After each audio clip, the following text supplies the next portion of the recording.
Bonjour, donc je suis Lise Tréglot, je suis responsable du secteur éducation à la Fédération Artisans du Monde. Alors je vais vous parler de la RIES, qui est la rencontre internationale de l'éducation au commerce équitable.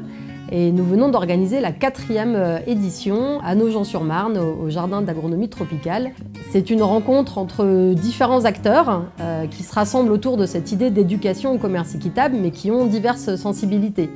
On va avoir des acteurs de l'éducation populaire ou même de l'éducation formelle, des enseignants, des étudiants qui, à un moment donné, dans leurs actions d'éducation, ont identifié le terme du commerce équitable comme un thème pertinent pour travailler la citoyenneté ou découvrir les enjeux mondiaux. On a eu la chance d'accueillir une dizaine de participants internationaux, du Pérou, du Brésil, du Sénégal, du Liban, du Portugal, de l'Allemagne. Et le but, c'est que ces partenaires-là, qui ont des histoires et des contextes complètement différents, puissent nous témoigner comment ils exercent, eux, cette éducation à la consommation responsable, quels enjeux les traversent. También se trabaja en lo que es el mantenimiento, el rescate de las culturas ancestrales. Por ejemplo, mantener las técnicas ancestrales de la artesanía. Donc le village de Lim, c'est un village qui regroupe en fait 15 autres villages aux alentours. Et donc là, l'objectif principal, c'est de lutter contre l'exode rural. Bom dia a todos, sou do Instituto Kairos, que é uma ONG de São Paulo, que trabalha com agricultura na cidade de São Paulo, comercialização e consumo responsável.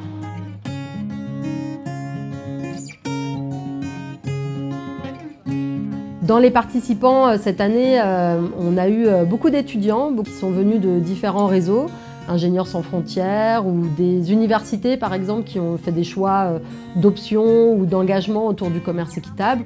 Parce qu'en fait, toutes les associations et les organisations que nous sommes, on a tous le même défi. Comment on peut améliorer l'engagement des jeunes et de voir la jeunesse aujourd'hui, comment elle s'empare de ces sujets du commerce équitable. Quelle réponse ça peut donner aussi aux enjeux de société actuels. Donc pour moi, dans le commerce équitable, il y a les valeurs de solidarité. En fait, de remettre pour moi l'homme et l'environnement au cœur des préoccupations. Enfin, je me suis engagé en première année d'école d'ingénieur parce que je trouvais que c'était important en fait, de faire le lien entre la société actuelle et ce qu'on veut apporter à travers notre métier ou à travers notre activité professionnelle plus tard. Le programme a fait alterner des temps différents, des temps de réflexion, de partage d'expériences, des temps d'échange entre participants, des temps de débat, des temps de questionnement sur des projets en cours. La RIES, c'est aussi des temps conviviaux, des moments d'échange, des belles batailles de boules de neige, puisqu'on était au mois de février à une époque de crise climatique soudaine à Paris.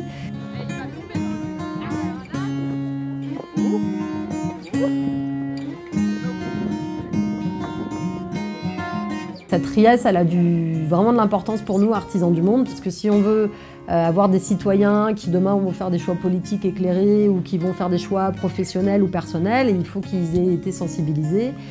Si on veut développer d'autres filières économiques, il faut qu'il y ait des consommateurs qui les soutiennent. Et donc voilà, l'éducation, elle a un rôle important à jouer. Voilà, donc c'était vraiment l'objet de cette rencontre qui a été une très belle réussite. Et rendez-vous peut-être dans quelques années avec autant de participants, voire plus, on espère.